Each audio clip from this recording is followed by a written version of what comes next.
99% population को कान की सफाई की ज़रूरत ही नहीं है। तो जो वर्ड सफाई है वो तो बहुत अच्छा है, लेकिन कान की सफाई ये एग्जिस्ट नहीं करता।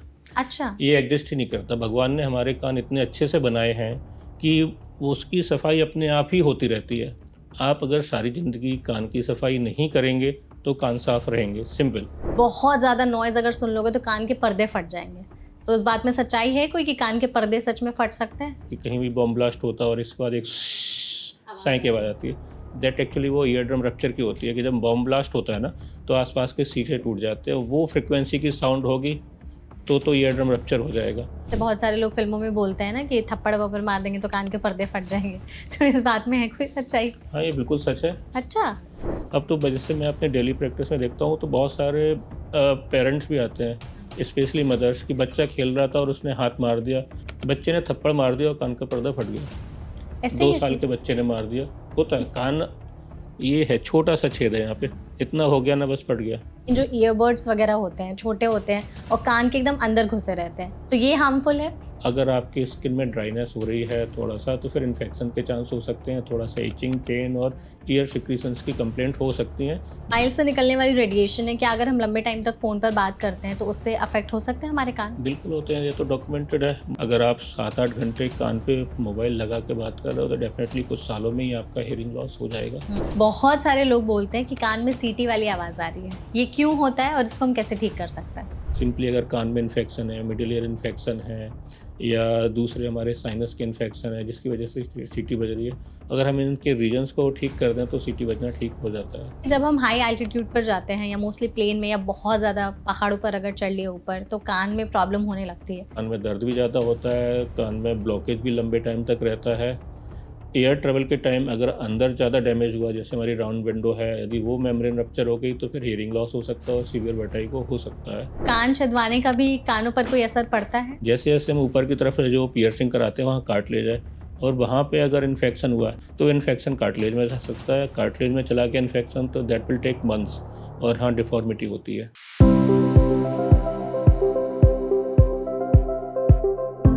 आज का टॉपिक बहुत ही इंटरेस्टिंग होने वाला है क्योंकि हम ऐसे टॉपिक पर बात करने वाले हैं जो आपने अक्सर एक्सपीरियंस किया होगा। कानों से जुड़ी तमाम दिक्कतें, कानों में इन्फेक्शन हो जाना, कम सुनाई देना, कानों में पानी चला जाए तो क्या करना, इस तरह की ऐसी चीज़ें अक्सर बहुत सारे लोग डेली लाइफ में एक्सपीरियंस करते रहते हैं। तो इन सभी प्रॉब्लम्स का सोल्यूशन जानने के लिए आज हमारे साथ एनबीटी लाइफ के हेल्थ पॉडकास्ट में ईएनटी स्पेशलिस्ट डॉक्टर स्वप्निल जुड़े हुए हैं। तो डॉक्टर, सबसे पहले तो आपका इस सेशन में बहुत बहुत स्वागत है। Thank you so much. नमस्कार। बिल्कुल डॉक्टर, इस पॉडकास्ट के ज़रिए हम कानों से जुड़ी जितनी भी प्रॉब्लम है जो अक्सर लोग जानना चाहते हैं उसके बारे में डिस्कस करेंगे। तो बिना किसी देरी के शुरू करते हैं और मेरा सबसे पहला सवाल आपसे यही होगा कि आप ईएनटी स्पेशलिस्ट हैं, आपके पास दिन भर में तमाम केसेस आते रहते होंगे। कोई ऐसा केस जो आपके पास आया कुछ ऐसा मत लेकर के जिसे सुनकर आप भी शॉक हो गए हों एकदम, उसके बारे में बताना चाहें अगर आप तो? हाँ, अब टाइम के साथ ये शौक अब नहीं लगते। शुरू में तो बहुत ज़्यादा शौक लगते थे, लेकिन हाँ, धीरे-धीरे अब समझ में आ गया है। लोगों को भी समझाते रहते हैं, लेकिन हाँ, हमारी पॉपुलेशन ही इतनी है कि हर रोज़ हमें एक नया न पेशेंट मिल जाता है, जो इस तरीके की मिथ्स लेके आता है, जिसका कोई औचित्य होता नहीं है। बस लोग सलाह गलत जगह से ले लेते हैं और उनके मन में आ जाता है। कई लोग कुछ भी सुन के रखते हैं। अब जैसे-जैसे हम बात करेंगे तो उसके बारे में बताएँगे कि क्या-क्या मिथ्स हैं, जैसे आप क्वेश्चन करोगे उसके साथ में बताता जाऊँगा कि और क्या-क्या चीज़ें हैं। बिल्कुल, एग्ज़ैक्टली आपने ये चीज़ सही बोली कि सलाह इतनी ज़्यादा है। आप इंटरनेट का ही एग्ज़ाम्पल ले लीजिए, इतने सारे वीडियोज़ पड़े हुए हैं जिसको देख कर के लोग भी कन्फ्यूज़ हो जाते हैं कि किस चीज़ पर भरोसा करें। तो पॉडकास्ट की शुरुआत करते हैं। जो सबसे पहला सवाल, जैसे हम कानों की बात करते हैं तो कानों की सफाई की सबसे ज़्यादा बात होती है। बचपन से हमने देखा भी है कि कानों को कॉटन वाले जो बड्स होते हैं उससे क्लीन किया जाता है। तो आप इसको सपोर्ट करते हैं कि नहीं करते हैं कि कानों को कॉटन बड से क्लीन करना चाहिए या नहीं? सबसे पहली बात, जो वर्ड सफाई है वो तो बहुत अच्छा है, लेकिन कान की सफाई ये एग्जिस्ट नहीं करता। अच्छा। ये एग्जिस्ट ही नहीं करता। भगवान ने हमारे कान इतने अच्छे से बनाए हैं कि वो उसकी सफाई अपने आप ही होती रहती है। आप अगर सारी ज़िंदगी कान की सफाई नहीं करेंगे तो कान साफ रहेंगे, सिंपल। जो भी आपको कान की सफाई करना है वो कान के पीछे वाले पार्ट की या जो बाहर से आपको दिख रहा है उसकी कर सकते हो, जो कि आप टॉवल से कर सकते हो नहाते समय। पानी कान के अंदर नहीं जाना चाहिए, कान के अंदर पानी नहीं डालना चाहिए। आप कुछ नहीं करेंगे तो कान साफ रहेगा।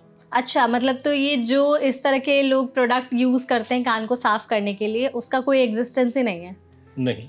तो मतलब ऐसे में फिर कैसे, मतलब हमें कान की सफाई करनी नहीं चाहिए, वो खुद ही सेल्फ क्लीनिंग इन ऑर्गन है? जनरल 99% पॉपुलेशन को कान की सफाई की ज़रूरत ही नहीं है। कुछ एक कैटेगरी हैं, कुछ एक लोग ऐसे हैं जिनको वैक्स बनता ज़्यादा है, जिनको हम बोलते हैं वैक्स ओवर प्रोड्यूसर्स, या फिर कुछ कान की ऐसी कंडीशंस हैं, कुछ कान की बीमारी है जिसकी वजह से कान में वैक्स रुकने लगा है। ज़्यादातर ये सेल्फ क्रिएट करी हुई होती हैं। अब जिनको वैक्स ज़्यादा बनता है उनको बचपन से ही मालूम होता है एक्चुअली, क्योंकि वैक्स एक लिमिट्स के बाद कान को ब्लॉक करेगा।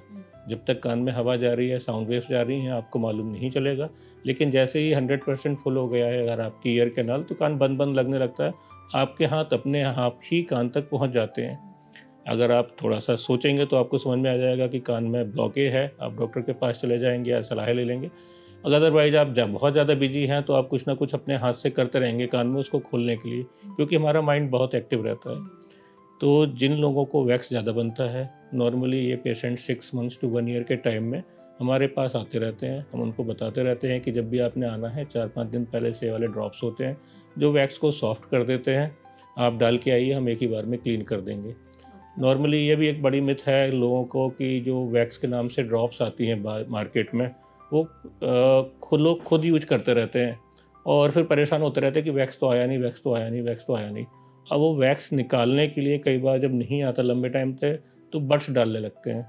एक्चुअली बड्स का थोड़ा सा शेप ऐसा है कि जब आप कान के अंदर डालोगे तो नेचुरली आप सोचोगे कि अगर इससे हम निकालने की कोशिश करेंगे तो वो अंदर ही जाएगा, एग्जैक्टली, वो निकलेगा अंदर ही ही नहीं। जाता है। हाँ। तो वो थोड़ा सा गड़बड़ कर देते हैं लोग। बड्स डालने से जो इंजरी हो जाती है ईयर कैनाल की, तो कई बार 2-3 दिन बाद फिर वो सीवियर पेन होता है। फिर वो एक नेचुरल कॉल होती है कि भगवान ने भेजा है, आप जाओ डॉक्टर को दिखाओ और इस समस्या से बाहर आओ। बिल्कुल, मतलब जो लोग वो वैक्स निकालने के लिए कॉटन बड्स वगैरह यूज़ करते हैं, तो वो नहीं करना चाहिए, कान खुद ही साफ होते रहता है। आपने जैसे बोला कि कान में पानी नहीं जाना चाहिए, तो मोस्टली तो लोग ट्राई करते हैं कि कान में पानी ना जाए, लेकिन अगर किसी के कान में पानी चला गया है तो क्या किया जाए? सिंपल है, जैसे अब स्विमिंग पूल में जाते ही ज़्यादातर लोग, अप्रैल टू सितंबर का टाइम होता है जब हमारे स्विमिंग पूल चालू हो जाते हैं। स्विमिंग पूल चालू होंगे, कभी ना कभी किसी ना किसी के कान में पानी जाएगा। सिंपल है, आप टॉवेल लो, टिश्यू पेपर लो, कान के नीचे लगाओ, थोड़ा सा ग्रेविटी का इफेक्ट करो और हिला लो कान को, तो कान से पानी अपने आप आ जाएगा। बस आपने ध्यान ये रखना है कि कान के अंदर बड्स तो पार्टिकुलरली नहीं डालना है। बड्स से थोड़ा सा मेरा कंसर्न ये है कि बड्स के ऊपर जो कॉटन होती है ना, वो बहुत हार्ड होती है। एक्चुअली आप किसी कॉटन एप्लीकेटर के ऊपर कॉटन लगाएंगे तो वो फिर भी सॉफ्ट होगी। बेसिकली हमारे फिंगर टिप्स बड़े सॉफ्ट होते हैं, लेकिन बड्स की जो कॉटन होती है वो हार्ड होती है, हमें फील नहीं होती है। उस हार्डनेस की वजह से अगर कान की स्किन गीली है, पहली बात तो कान के अंदर जो स्किन है वो डायरेक्टली बोन और कार्टिलेज के ऊपर है, वहाँ पे कोई भी फैट नहीं है, वहाँ कोई भी मसल नहीं है, वहाँ कोई भी सबक्यूटेनियस टिश्यू नहीं है आपका। जैसी स्किन थोड़ा सा भी स्वेल करेगी आपको एक्सट्रीम पेन होगा, और ये पेन आपको रात में ज़्यादा फील होता है क्योंकि रात में बाकी आप काम करते नहीं हैं, तो वो धीरे धीरे बढ़ता जाता है। करेक्ट। तो तो मतलब अगर बड्स वगैरह नहीं डालना चाहिए, कान के अंदर के पानी निकालना नहीं चाहिए। कान बेसिकली एक ब्लाइंड ट्यूब है, आप ग्रेविटी का यूज करेंगे तो अपने आप आ जाएगा। अपने आप ही निकल जाएगा, तो उसको ज़्यादा हमें छेड़छाड़ नहीं करना है अगर नहीं। पानी चला गया है तो। जैसे हम लोग आज की लाइफस्टाइल देख रहे हैं डॉक्टर, तो उसमें हेडफोन्स का यूज़ काफ़ी ज़्यादा बढ़ गया है। बच्चे जो है बचपन से ही कानों में हेडफोन्स हो गए हैं, वो लगा करके घूमते रहते हैं। तो क्या उससे कान के शेप चेंज होते हैं या हमारे हियरिंग पर कोई इफेक्ट होता है? कान का शेप तो चेंज नहीं होगा, क्योंकि हम इतने लंबे टाइम तक नहीं लगा के रखेंगे कि कान कंप्रेस हो, कंप्रेस होने की वजह से फिर उसमें स्वेलिंग हो, एडिमा हो, इन्फेक्शन हो, और इन्फेक्शन के बाद डिफॉर्मिटी हो। एक लंबा प्रोसेस है, इतना जनरली नहीं होता। लेकिन तो कुछ लोग ईयर ऐसे होते हैं ना कि जिनकी वर्किंग ही होती है, जैसे कुछ वीडियो एडिटर्स या कैमरा पर्सन्स हो गए, तो उनको लंबे टाइम तक जैसे 5-6 घंटे तक लगा करके ही रखना पड़ता है हेडफोन वगैरह, तो अभी हम उनके बच्चों की लिए। बात कर रहे हाँ थे, हाँ, कैमरा उसके बाद। पर्सन तो एडल्ट हो गए। हाँ हाँ, एडल्ट्स अपना ध्यान रख सकते हैं, 5-6 घंटे 8 घंटे लगाने से कुछ नहीं होता। ओके। सिंपली बात है नॉइज़ की। हेडफोन लगाने से कुछ नहीं होगा, आप हेडफोन लगा के रखें, और अगर वो केवल बाहर के साउंड से प्रोटेक्शन के लिए है, वो अंदर से उसमें कोई आवाज़ नहीं आ रही तो कुछ भी नहीं है। अगर उसमें अंदर से आवाज़ आ भी रही है और वो आवाज़ जो साउंड है 70 डेसिबल से कम है, तो कितने भी घंटे आप लगा के रख सकते हो। लेकिन जैसे जैसे टाइम बढ़ता है, सपोज करो 70 डेसिबल की जगह 80 डेसिबल का साउंड हो गया, तो आप 80 डेसिबल का साउंड केवल 8 घंटे तक सुन सकते हो। 80 से जब 90 डेसिबल पे जाएगा तब आप केवल 4 घंटे सुन सकते हो। तो जैसे जैसे ये 3 डेसिबल्स का बढ़ेगा, आपका जो सुनने का ड्यूरेशन है वो आधा होता जाएगा। तो बहुत ज़्यादा हाई फ्रिक्वेंसी से बहुत ज़्यादा आप लाउड नॉइज़ बहुत देर तक नहीं सुन सकते हो। आप सपोज़ करो कि 130 और 120 डेसिबल्स का साउंड सुनना चाह रहे हो, तो वो सेकंड्स और मिनट्स में ही होगा। उससे आगे पे आपका डैमेज स्टार्ट हो जाएगा ईयर का। तो हम बात कर रहे थे ईयरफ़ोन्स की। अगर ईयरफ़ोन केवल साउंड प्रोटेक्शन के लिए, जैसे हम देखते हैं कि बच्चों को हम कभी ले जा रहे हैं शादी-ब्याह में या फिर कहीं पे कंसर्ट में, और वहाँ ले जाना ज़रूरी है, तो उनके ऊपर हम हेडफ़ोन लगा देते हैं कि बाहर का नॉइज़ ना जाए। बच्चों के कान बड़े सेंसिटिव हैं, जैसे ही तेज़ नॉइज़ जाती है उनको कानों में दर्द स्टार्ट हो जाता है, क्योंकि उनके कान सॉफ्ट होते हैं। तो एक तरीके से ईयरफ़ोन अच्छे हैं बाहर की आवाज़ से बचाने के लिए। सेकंड पार्ट रही लंबे टाइम से लगाने के लिए, तो फिर सबकी स्किन अलग है, किसी को स्वेटिंग हो सकती है, इचिंग की प्रॉब्लम हो सकती है, वो वाली समस्याएँ हो सकती हैं। साउंड का मैंने बताया ही आपको कि साउंड किस तरीके से हार्म कर सकता है। बिल्कुल, तो जैसे हेडफ़ोन्स है वो कानों को पूरा कवर कर लेते हैं, लेकिन जो ईयरबड्स वगैरह होते हैं, छोटे होते हैं और कान के एकदम अंदर घुसे रहते हैं, तो ये हार्मफुल है? हाँ, अगर आप रोज़ लगाते हैं, पहली बात जैसे मैंने बताया कि भगवान ने खुद ही बनाया हुआ है कि कान की जो वैक्स है वो निकलती रहे।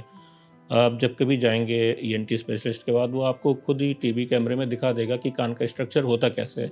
अब जैसे हम बाहर से कान को देखें, इसकी ब्राउन स्किन है, जैसे ही हम कान के अंदर जाते हैं वो स्किन पिंक में कन्वर्ट हो जाती है। वो एक डेफ़िनिट लाइन दिखती है कि हाँ, इसके बाद स्किन पिंक हो गई है। जो ब्राउन पार्ट है वहीं पे हेयर्स हैं, वहीं पे हमारी सेरुमन ग्लैंड है, वहीं पर सेरुमन का प्रोडक्शन होता है। तो वैक्स सारी ज़िंदगी अपने आप बाहर आता रहता है। जब तक वैक्स की वो लेयर है, कोई भी इंसेक्ट वगैरह अंदर नहीं जाएगा। That is a oily secretions, तो पानी भी अंदर नहीं जाएगा। तो भगवान ने ये प्रोटेक्शन कर रखा है। अंदर का 2/3 पार्ट हमेशा क्लीन रहता है। जो हम ही गंदा करते हैं वो अपने आप से गंदा नहीं होता।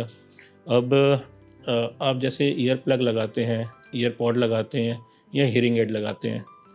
अब कान में इंसर्ट करते हैं, हियरिंग एड रोज़ ही लगानी है, ईयर प्लग आप यदि रोज़ यूज़ कर रहे हैं तो वैक्स अंदर रुकने लगेगा।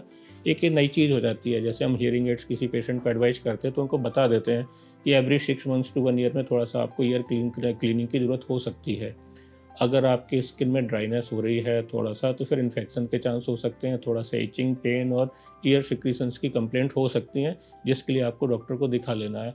तो ईयरफ़ोन लगा सकते हो आप। ईयरफ़ोन, ईयर प्लग लगाने से आप थोड़ा-सा मोबाइल के जो डायरेक्ट रेडिएशन है, उससे बच जाते हो। हम पेशेंट को ये बोलते हैं कि अगर आपने मोबाइल यूज़ कर रहे हो तो लाउड स्पीकर पे यूज़ कर लो, ईयर प्लग लगा लो, ईयरफ़ोन लगा लो, but that is up to a certain duration. आप ऐसा नहीं है कि 8-10 घंटे लगा के रखो और कोई स्किन की प्रॉब्लम भी ना हो। तो ये नहीं है, मतलब साउंड ज़्यादा लेवल टाइम तक अगर लगा के रखेंगे तो दिक्कत हो सकती है। साउंड लेवल मैं बता चुका हूँ हुँ। कितना कर सकते हो।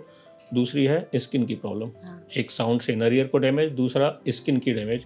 स्किन को डैमेज थोड़ा-सा हमें कंट्रोल करके रखना रहेगा। ओके, ठीक है। तो जैसे आपने मोबाइल की भी बात की, तो अगला सवाल मेरा वही होगा कि जो मोबाइल से निकलने वाली रेडिएशन है, क्या अगर हम लंबे टाइम तक फ़ोन पर बात करते हैं, तो उससे अफ़ेक्ट हो सकते हैं हमारे कान? बिल्कुल होते हैं, ये तो डॉक्यूमेंटेड है। मोबाइल को हमें अपनी बॉडी से एक सर्टेन डिस्टेंस पे ही रखना चाहिए। हम बॉडी के किसी भी पार्ट में रखें, हम पॉकेट में रखें, ईयर के पास रखें, तो वो डैमेज करता है। करता है। अगर आप 7-8 घंटे कान पे मोबाइल लगा के बात कर रहे हो तो डेफ़िनेटली कुछ सालों में ही आपका हियरिंग लॉस हो जाएगा। तो ऐसे में जो फ़ोन से निकलने वाली रेडिएशन है, उससे बचने के लिए क्या एडवाइस देंगे आप? स्पीकर पे ही फ़ोन रख के स्पीकर बात पे करो करें, ईयरफ़ोन, ईयर प्लग। या कितने टाइम तक अगर फ़ोन पे भी बात कर रहे हैं तो कर सकता है? आप रोज़ ही ज़िंदगी भर यूज़ करना है तो मत ही करो। अगर ऐसा है तो नहीं करें, करेक्ट है।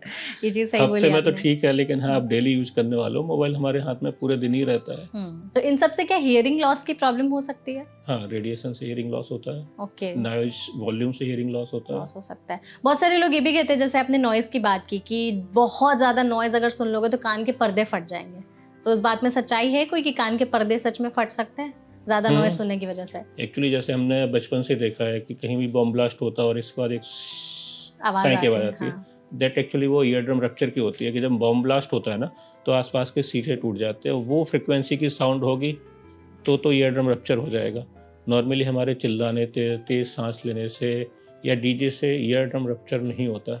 डीजे के बहुत ज़्यादा पास आ जाएंगे तो अगेन मैकेनिकल वेव्स भी साथ में आएंगी जो रप्चर कर सकती हैं। डायरेक्टली साउंड ऐसे रप्चर नहीं करता। नहीं करता है। तो मतलब जो लोग ऐसा करते हैं कि ज़्यादा चिल्लाओ मत वरना कान के पर्दे।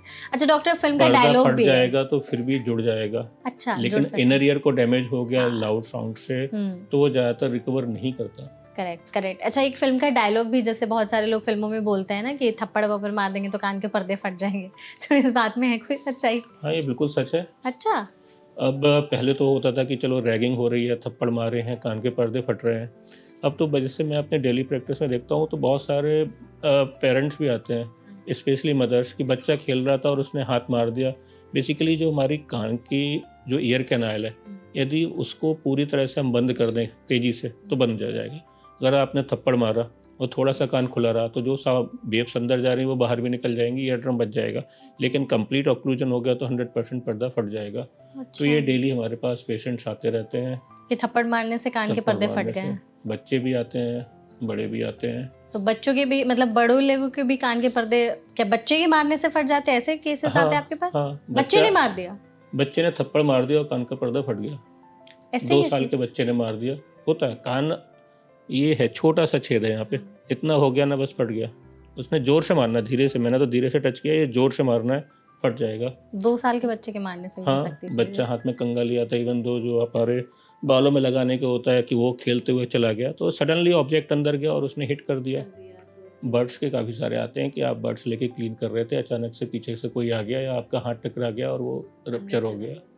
ज़्यादातर ये इंसिडेंटली होते हैं कि आप कर नहीं रहे होते, बस आपके कुछ ऑब्जेक्ट्स टकरा जाते हैं हाथ से और वो टच हो जाता है। तो तो एक्सीडेंटली होते हैं ये सारे। ओके, एक्सीडेंटल आपने बात की, तो कई बार क्या होता है ना, कोई फॉरेन बॉडी हमारे कान में चले गई, लेट सपोज कोई इंसेक्ट, चींटी, कई बार ऐसा होता है कि कान में चले गई, तो उसकी वजह से कान के अंदर हमें अजीब सी फीलिंग होने लगती है।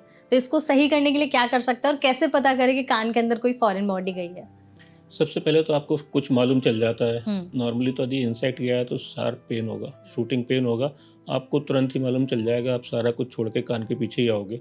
नॉर्मली हो सकता है यदि सॉफ्ट कोई इंसेक्ट है जो कट वो आपको वाइट नहीं कर रहा है तो कुछ मूव करने का आएगा तो आपको समझ में आ जाएगा कि कान में कुछ है। पहली बात, अब कान में कुछ है तो आप निकालोगे कैसे? निकाल नहीं सकते हो। सबसे अच्छा तरीका है जो देसी नुस्खे हम दूसरी चीज़ों के लिए यूज करते हैं वो इस चीज़ के लिए है। लोग बोलते हैं ना कि तेल डाल लो कानों में, तो वो ये होता है कि तेल इस समय डाल लो कान में, जो भी इंसेक्ट होगा वो मर जाएगा। और थोड़ा सा आप डाल के ऐसे रखो, थोड़ा सा ज़्यादा तेल डालो, फिर ऐसे कर लो तो निकल भी आएगा वो। ओके। तो इस समय आप यूज कर सकते हो तेल का।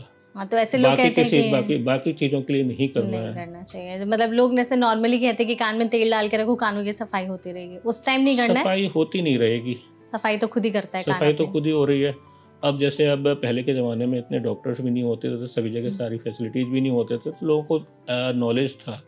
वो जो तेल होता था तो तेल को बॉयल करते थे, बॉयल करके ठंडा कर लेते थे कि जिससे उसके अंदर के बैक्टीरिया और फंगस मर जाएं। अब जो हो जाते थे फिर वो ठंडा करके डाल लेते कुछ ड्रॉप्स की। अगर वैक्स की वजह से पेन हो रहा है, कॉमन है वैक्स की वजह से पेन होना, तो वो थोड़ा सा वैक्स सॉफ्ट हो जाए तो पेन बंद हो जाए। कोई इंसेक्ट गया है तो वो थोड़ा सा रिलीफ हो जाए, फिर आगे जाके दिखा सकें। तो रात के समय में या इमरजेंसी के टाइम में ये चीज़ें करी जाती थी पहले के ज़माने में। अब लेकिन लोगों ने उसमें बहुत सारी चीज़ कर दी हैं। कई लोग बड़े अच्छे से बताते हैं कि जी मैंने तो अजवाइन डाली थी, मैंने लहसुन डाला था। कान अब में? ये नहीं, तेल में। अच्छा, तेल में तेल उसको में मिला नहीं, ये कर लहसुन का तेल भी डालते हैं लोग कान में। कान में? जो आप अच्छा। पूछ रहे थे ना क्या क्या सुने हैं, हाँ। तो ये सारी लिस्ट ना अब बढ़ती जा रही है। सुनने में नहीं होता, ये वाली लिस्ट बढ़ती जा रही है कि वो तेल में लोग क्या क्या मिला के डाल रहे हैं कि उसको मतलब नहीं क्या करना चाह रहे हैं। मतलब तेल में लहसुन, अजवाइन ये सब डाल के फिर उसको कान में डाल हाँ। रहे लोग ऐसा? अच्छा, इस तरह के मिथ्स भी लोग लेकर के आते हैं आपके पास। तो ज़्यादा तेल वगैरह डालने के केसेस आए हैं आपके पास कि बहुत ज़्यादा तेल चला गया कान में, अब क्या करें, प्रॉब्लम हो रही है? नहीं, जनरली तेल निकल जाता है। तेल परेशान नहीं करता। अगर कान में वैक्स है तो फिर वो वैक्स सॉफ्ट हो गया है तो एक फॉरेन बॉडी सेंसेशन रहेगा, कान भारी रहेगा, ब्लड बंद बंद रहेगा, तो उसको लेके आते हैं। केवल अगर कान पूरी तरह सॉफ्ट है और आपने तेल डाल लिया तो वो निकल जाता है। ये अलग बात है कि 4-5 दिन तक वो तेल अगर अंदर पड़ा रहा तो फिर फंगस लगने के चांसेस है। फंगल लगेगा, दैट मीन्स इन्फेक्शन है, तो फिर वही आपको इचिंग होना, इरिटेशन होना, और आपने इंजरी कर ली तो पेन होना और फिर डिस्चार्ज आना। ओके, आपने इन्फेक्शन की बात करी दी है तो उसी टॉपिक पर आते हैं। कई लोगों को ईयर इन्फेक्शन की प्रॉब्लम हो जाती है, तो इसके सिम्टम्स क्या होते हैं, क्यों हो जाता है ईयर इन्फेक्शन, और इसको सही करने के लिए हम क्या करें? ईयर इन्फेक्शन में सबसे पहले तो ये होगा कि आपको मिनिमम से मिनिमम सोचे तो फॉरेन बॉडी सेंसेशन होगा कि लगेगा कि कान में कुछ है। उससे ज़्यादा होगा तो कान में थोड़ा सा प्रिकिंग सेंसेशन होगा, पेन होगा। उससे ज़्यादा होगा तो कान में ब्लॉकेज वाली फीलिंग होगी। फिर कान से डिस्चार्ज आना, पानी जैसा आना, या काला काला डिस्चार्ज आना, या पीली पस या हरी पस आना, और उसके बाद फिर सीवियर पेन हो जाना। ये वाले सिम्टम्स रहते हैं जो कानों से होता है। बट ऑफ कोर्स की बात की स्टेजेज में जब बहुत ज़्यादा डिस्चार्ज है और भारीपन है तो सुनाई देना भी कम होता ही है। इसके लिए स्पेसिफिक ट्रीटमेंट होता है जो हम देख के ही कर सकते हैं कि किस तरीके का इन्फेक्शन है और क्या ट्रीट किया जाए। लोगों को बस ये है कि अंदर की सफाई छोड़ देनी चाहिए। कानों में कॉटन ज़्यादा देर लगा के नहीं रखना चाहिए। जनरली कान जब बहते हैं तो एक बड़ी मिथ है कि कान में कॉटन लगा कॉटन लो। लगा लो, हाँ। लेकिन कॉटन लगाने से होता है कि कॉटन उसको थोड़ा-सा वाटर को तो एब्ज़ॉर्ब कर लेती है, लेकिन जो अंदर की पस है वो थोड़ा-सा थिक होती जाती है। थिक होती जाएगी तो अंदर वो रुकती जाती है, रुकती जाएगी तो अंदर की ईयर कैनाल भी ज़्यादा लंबे समय तक वेट रहे तो फिर वो इन्फेक्शन ब्लॉक भी करती है, इन्फेक्शन को प्रमोट करती है। तो कान से जो पस आ रही है उसको बाहर से साफ़ कर लेना चाहिए। कान के आउटर पार्ट में आप थोड़ा-सा मॉइस्चराइज़र या ऑयल लगा सकते हो कि जो अंदर से कंटीन्यूअसली ड्रिपिंग हो रही है उसकी वजह से बाहर की स्किन पे एक्सफोलिएशन ना हो, जो बहुत कॉमन है। ये ओके। चीज़ करना चाहिए। आपने जितनी हम लोगों ने अभी कॉन्वर्सेशन की उसमें एक चीज़ तो मुझे समझ में आ गई कि जो कॉटन बड्स यूज़ करते हैं लोग वो कानों के लिए बिल्कुल भी अच्छा नहीं नहीं, है। मेरा तो सिंपल है, मैं सिंपल एक उसमें जवाब देता हूँ, कॉटन बड आपने खरीदनी नहीं है। घर में इसकी कोई यूटिलिटी नहीं है। नहीं है बिल्कुल भी। तो जो लोग बचपन से ही हमने भी अपने घरों में देखा ही है कि कुछ भी हो रहा है तो कॉटन बड से सफाई कर ली या उसी से हम लोग क्लीन मतलब जो भी चीज़ें हैं उसी से कर रहे हैं तो उसको हमें अवॉइड करना चाहिए। मूविंग ऑन आगे बढ़ते हैं, जैसे हियरिंग लॉस की भी प्रॉब्लम कई लोगों को होने लगती है। इसके क्या सिम्टम्स हो सकते हैं अडल्ट्स में भी और बेबीज़ में भी? जैसे मेरा पूछने का मतलब सवाल ये है कि अडल्ट्स में अगर होगी तो वो मोस्टली बता पाएंगे, लेकिन जो छोटे बच्चे होते हैं अगर उनमें हियरिंग लॉस की प्रॉब्लम होगी तो फिर वो कैसे बताएं? देखो, हियरिंग लॉस की प्रॉब्लम तो न्यूबॉर्न में भी हो सकता है कि जो बच्चा पैदा हुआ वो सुन नहीं रहा हो। अब बेसिकली कुछ एक रिफ्लेक्सेस होते हैं, जैसे स्टार्टल रिफ्लेक्स हो गया कि बाहर की एक तेज़ साउंड आई और बच्चा हिल गया। उससे समझ में आ जाता है कि बच्चा सुन रहा है, साउंड को रिस्पॉन्ड किया है। तो सबसे पहले तो मैं उसी से मालूम चल जाता है। फिर मदर ने आवाज़ दी, बच्चे ने स्माइल दी, सोशल स्माइल। तो इस तरीके से बच्चों का हियरिंग लॉस मालूम चल जाता है। आजकल ये यूनिवर्सल प्रोग्राम है स्क्रीनिंग का, ऑटो एकॉस्टिक एमिशन करके टेस्ट होता है जो बचपन में बच्चे के पैदा होने के बाद होता है।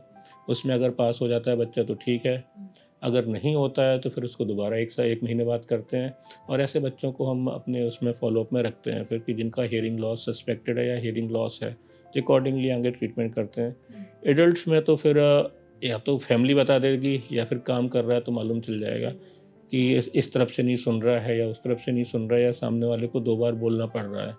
घर में भी यही होता है कि टीवी तेज़ देख रहे हैं, हमारी नहीं सुन रहे हैं, अपने में मगन हो जाना, ये कॉमन कंप्लेंट्स है जो बाकी लोग लेके आते हैं अगर पेशेंट खुद नहीं लेके आ रहा है। यदि आपका हमारा पेशेंट वर्किंग है तो उसको खुद ही बता देता है कि मेरे को समझ में नहीं आ रहा है, कुछ मिस कर रहा हूँ मैं। तो आज की डेट में लोग मिस नहीं कर सकते सुनने का, वो आ जाते हैं ट्रीटमेंट के लिए। पर्टिकुलरली ये वाला हमें ध्यान रखना होता है स्कूल गोइंग के बच्चों में। बचपन में तो हमने देख लिया, एडल्ट्स में हमने देख लिया, लेकिन जो स्कूल गोइंग चिल्ड्रन है वहाँ वो बच्चे नहीं बताते। वहाँ पर्टिकुलरली हमें ध्यान रखना होता है कि बच्चा अगर टीवी तेज़ देख रहा है और हमारी नहीं सुन रहा तो दैट मीन्स कि वो कम सुन रहा है। बच्चों में टेम्परेरी हियरिंग लॉस बहुत कॉमन है। जिन बच्चों को सर्दी जुकाम ज़्यादा होता है उनका हियरिंग लॉस भी बीच बीच में होता रहता है। तो इस बीत का ध्यान रखना चाहिए कि बच्चे को सर्दी जुकाम हुआ, पेरेंट्स ने तो बोल दिया कि 2 महीने से सर्दी जुकाम चल रहा है, लेकिन 2 महीने से जो बच्चा साथ में कम सुन रहा है तो वो भी एक लॉस है उसका, स्कूल का भी, गेम्स का भी और बाकी एक्टिविटीज़ का भी। Correct, exactly. डॉक्टर एक और चीज़ है, यहाँ पर बहुत सारे लोग बोलते हैं कि कान में सीटी वाली आवाज़ आ रही है, ये क्यों होता है और इसको हम कैसे ठीक कर सकते हैं? कान में सीटी बजना बहुत ही कॉमन सिम्टम है।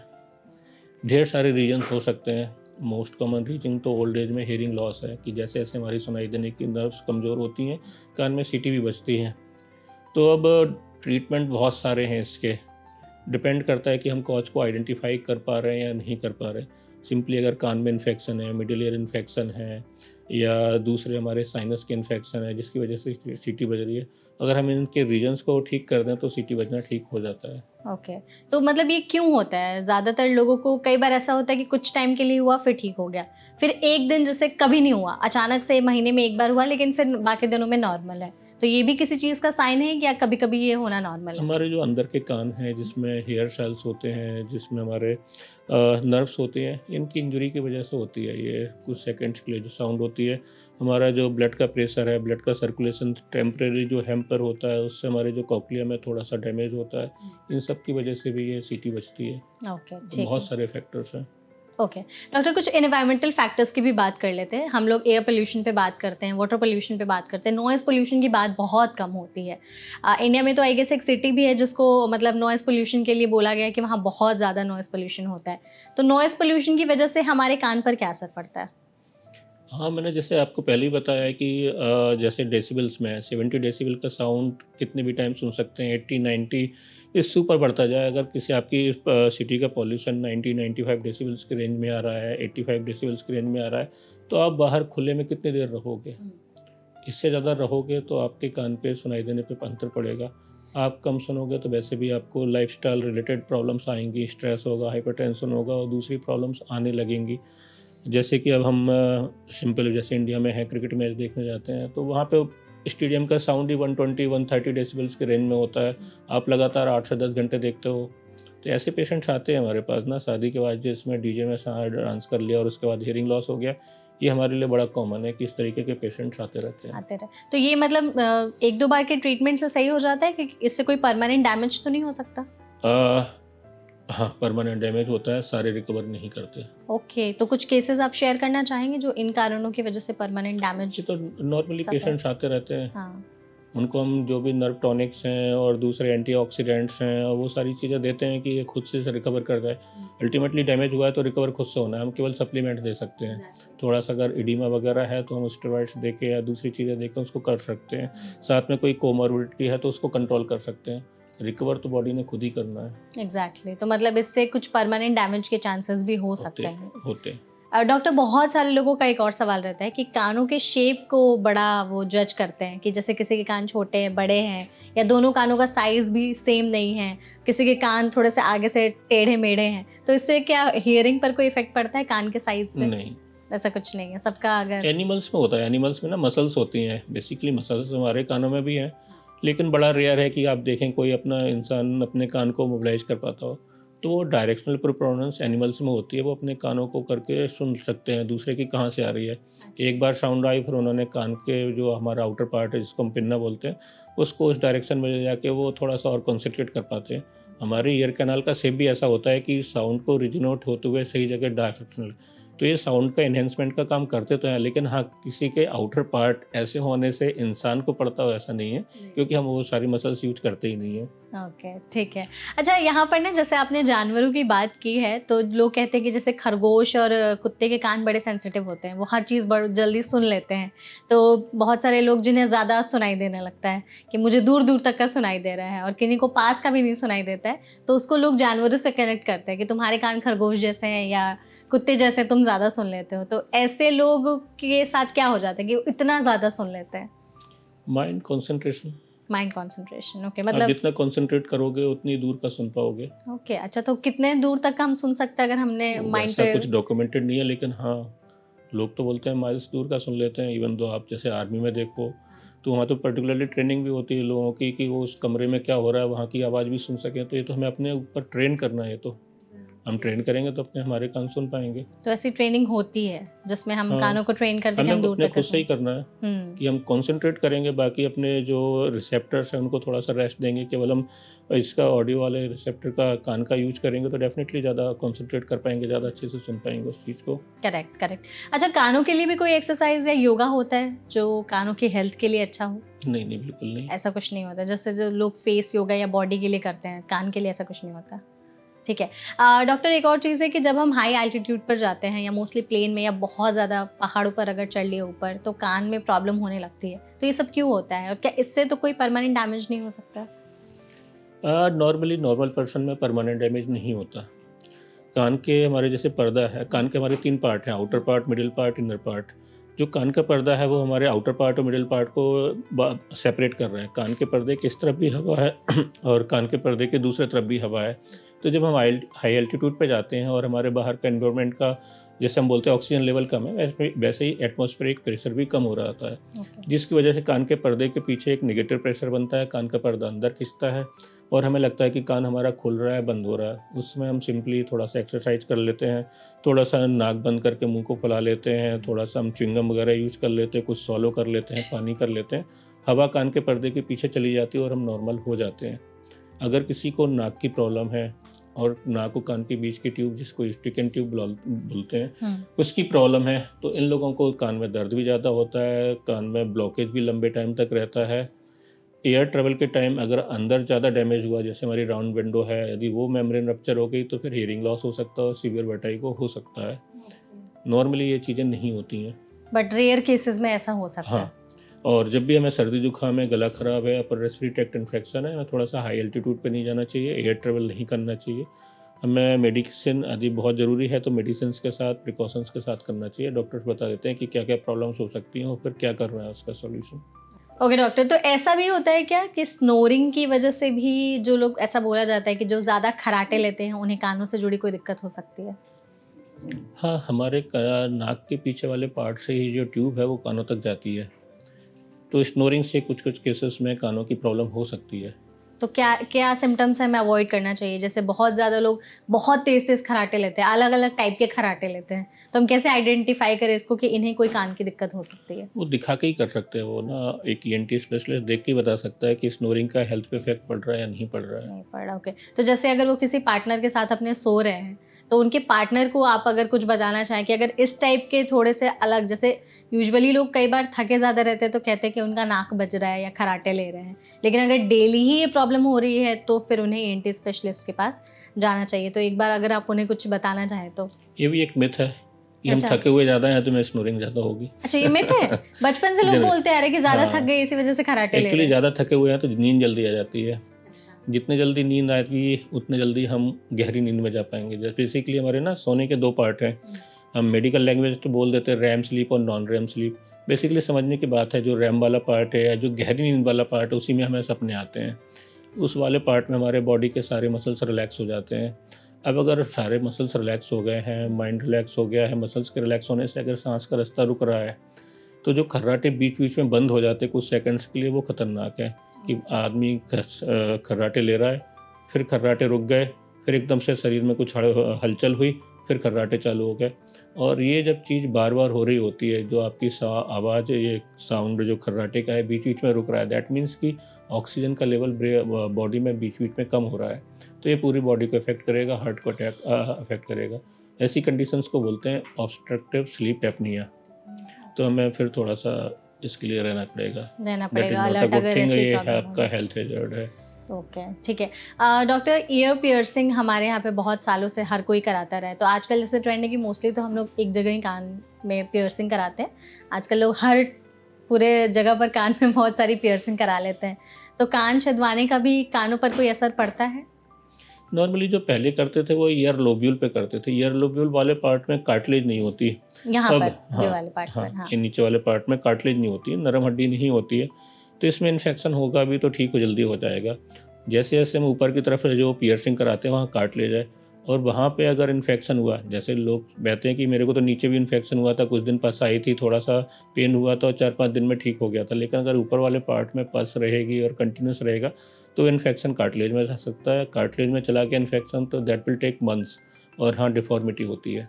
तो ये आपका कॉस्मेटिक पार्ट है, बाहर का आपका है, तो वो चेंज भी हो सकता है। अब क्या सीवियर हो सकता है इसमें या वर्स हो सकता है? डिफॉर्मिटी, ओके, ठीक है। डिफॉर्मिटी, कान का शेप चेंज हो जाना। अच्छा, ऐसा हो सकता है चीज़ें।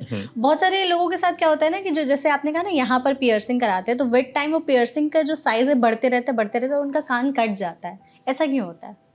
इतना बड़ा बेसिकली वेट की वजह से है, वो तो जितना वेट होगा उतना जल्दी वो कटता जाएगा स्किन, वो तो सॉफ्ट पार्ट है बॉडी का। ओके, तो मेटल का भी कोई रोल होता है कि हमें, जैसे कहा जाता है कि अगर आप सोना या चांदी पहनते तो आपके कान के लिए ज़्यादा अच्छा है, और जो बाकी मेटल्स होते हैं वो पहनो तो ख़राब हो सकता है कान, ऐसा भी कुछ है? वो आपको पहन के समझ में आ जाता है। बेसिकली ना मेटल्स के लिए भी एलर्जी होती है। हाँ। आपने देखा होगा कुछ फ्रेंड्स आपके हैं जो केवल गोल्ड के अलावा कुछ भी नहीं पहन पाते हैं, क्योंकि स्किन में एलर्जी हो जाती है, तो वो आपको पहनने से समझ में आ जाएगी, अदरवाइज कोई डिफरेंस नहीं है। अच्छा, उसमें कोई डिफरेंस नहीं है वैसे। तो जो लोग यहाँ ऊपर कान छिदवाते हैं, आप उनको एडवाइस देंगे कि छिदवाओ या ना, पियर्सिंग करवानी चाहिए नहीं? नहीं, मेरे ख्याल से तो पियर्सिंग नहीं करवाना चाहिए, लेकिन वो पर्सनल मैटर है करवाना या नहीं कराना।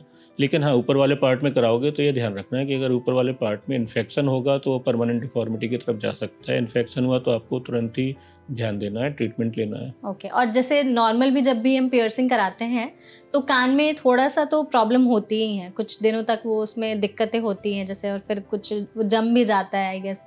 तो ऐसा क्यों होता है? और कहा जाता है कि अगर आप ठंड के मौसम में कान में पियर्सिंग कराते हैं तो ज़्यादा बेटर होता है, तो कुछ इसका सीज़न का भी रोल है कुछ? बेसिकली ऐसा होता है कि कई बार ना हवा की हम सोच लेते हैं कि इस हवा में इन्फेक्शन नहीं होगा और उस हवा में इन्फेक्शन होगा, जनरली हम आई स्पेशलिस्ट को देखें तो बोलते हैं कि हमारा एक कैटरेक्ट सीजन है, कि इस समय इन्फेक्शन कम होते तो लोग आई का ऑपरेशन ज़्यादा कराते हैं। वैसे ही कुछ शायद कान के साथ है कि जब कान में पियर्सिंग कराते तो एक थोड़ा सा ओपनिंग तो होती है, एक छोटा सा वूंड तो बनता ही है। नॉर्मली वो थोड़ा सा ऊज करता है तो थोड़े से सिक्रीशंस होते हैं, लेकिन हम उस सिक्रीशंस को बार बार टच करेंगे तो वो इन्फेक्शन में कन्वर्ट हो सकता है। ये ऊजिंग है लगभग 3 to 7 डेज में पूरी तरह हील हो जाती है, एक ट्रैक बन जाता है तो वो कान ठीक हो जाता है। उस टाइम पे कहा जाता है कि नीम का लकड़ी का लगा लो कान में तो वो उससे ठीक हो जाएगा। देखा तो हमने भी है कि नीम की लकड़ी लगा लेते थे पहले पियर्सिंग हाँ, के टाइम पे। मैंने भी अब लगाया तो एक्चुअली, इसलिए अब मैं तो पूछ सीधे रही हूँ। गोल्ड भी डाल देते हैं और ट्रैक हाँ। बन जाता है। नॉर्मली इन्फेक्शन नहीं होता है अच्छा, अनटिल अनलेस आप ज़्यादा टच कर रहे हो उसको।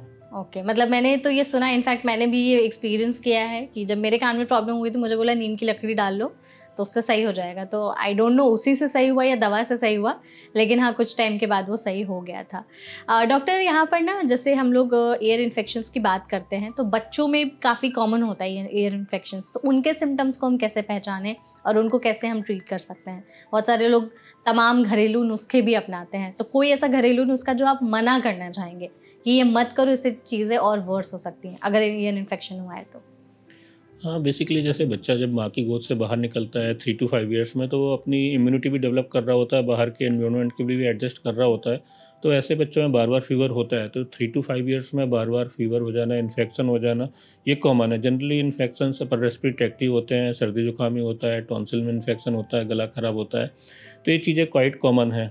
लेकिन ये चीज़ें ना 4-5-6 दिन में ख़त्म हो जानी चाहिए। अगर ये लंबी चल रही हैं तो फिर ये इन्फेक्शन कानों तक जा सकता है। कानों में इन्फेक्शन होगा तो टिपिकली बच्चे ना रात में रोते हुए उठ जाते हैं, रात में 2-3-4 बजे कान पकड़ के कि ना कान में बहुत तेज दर्द हो रहा है। दैट मीन्स कि कान के पर्दे के पीछे पस बन गई है और अब वो कान में दर्द कर रही है।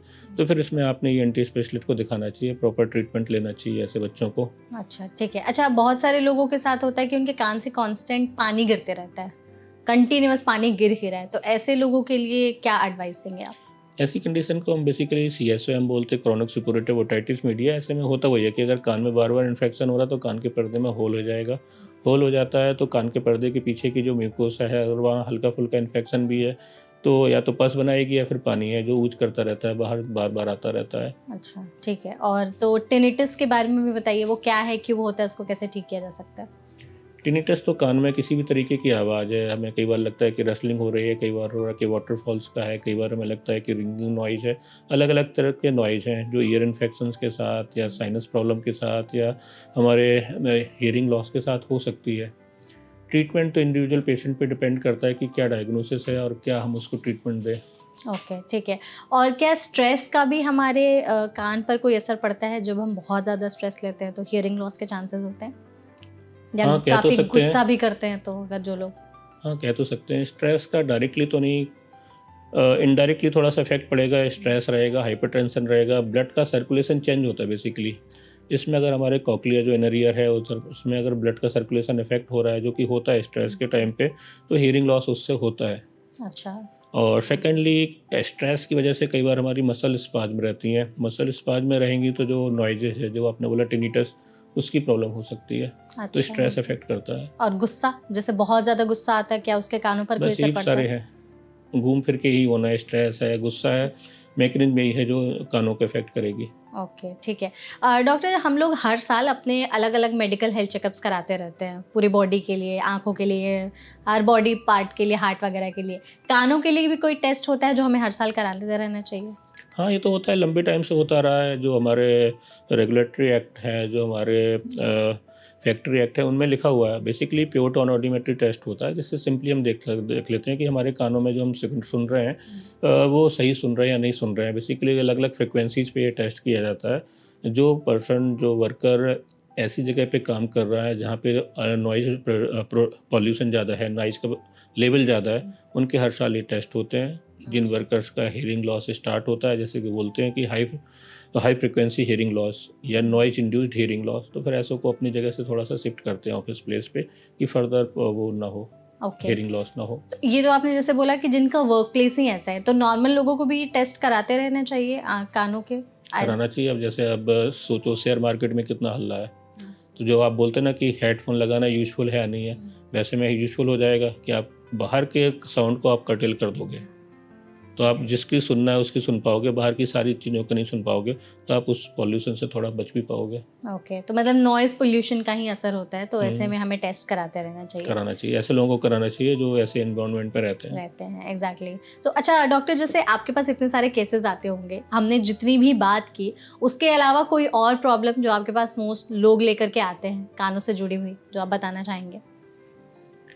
हम्म, कई सारे लोग हैं जिनका अचानक से सुनाई देना कम हो जाता है, जिसको हम बोलते हैं सडन सेंसरी हियरिंग लॉस, कि हम अचानक से सुबह सो के उठे और हमने देख रहा है कि एक तरफ से सुनाई नहीं दे रहा, कानों में सीटी बज रही है या हमें चक्कर आ रहे हैं। नॉर्मली इन 3 चीज़ों से प्रेज़ेंट करता है। ये भी एक मेडिकल इमरजेंसी है, हमें इसका तुरंत ट्रीटमेंट लेना चाहिए। बेसिकली कुछ एक मेडिसिन्स हैं, पर्टिकुलरली स्टेरॉइड्स भी हैं। इसमें भी वैसे ही है कि जैसे हमारे शरीर में स्ट्रोक हुआ या पैरालिसिस का आया, जितने जल्दी हम हॉस्पिटल आ जाएँगे, ट्रीटमेंट स्टार्ट कर देंगे, उतने जल्दी रिकवर हो जाएगा। तो सिमिलर है कि अगर हमने जल्दी ट्रीटमेंट कर लिया तो रिकवर हो जाएंगे, यदि हमने टाइमली ट्रीटमेंट नहीं लिया तो रिकवर नहीं करेंगे। सेकेंडली एक ये भी चीज़ है कि बहुत सारे ओल्ड एज के लोग हैं या यंग भी हैं जिनको हियरिंग लॉस है, लेकिन वो ट्रीटमेंट नहीं लेते हैं। ओल्ड एज में मना कर देते कि नहीं, अब मशीन लगाएंगे तो हमें लोग समझेंगे कि बहरे हो गए।